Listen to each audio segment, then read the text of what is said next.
Maurice Genevoix, tel que vous ne l'avez sans doute jamais vu. Imaginé par des peintres et des sculpteurs du Loiret. Avec leurs pattes, leur style, ils ont représenté l'écrivain académicien et prix Goncourt en 1925.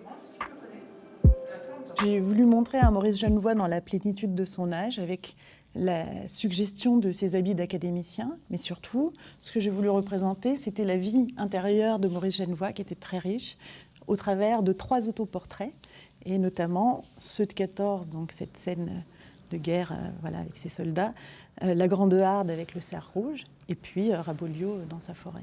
Voilà. Et même la Loire, le cerf rouge, Raboliau.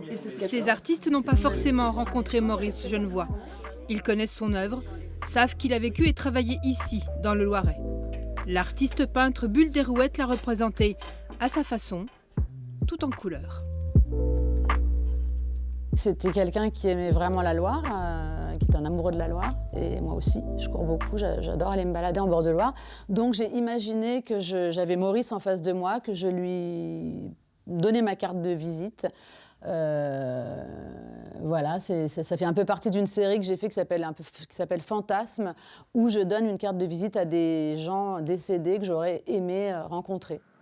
Avec tous ces portraits, les artistes rendent hommage à celui qui a créé, il y a un siècle, l'Association des artistes orléanais. Il allait donner une vraie dimension à son amour de l'art et ce goût pour la peinture qu'il a depuis son enfance, puisque c'était sa deuxième vocation, il aurait pu être peintre.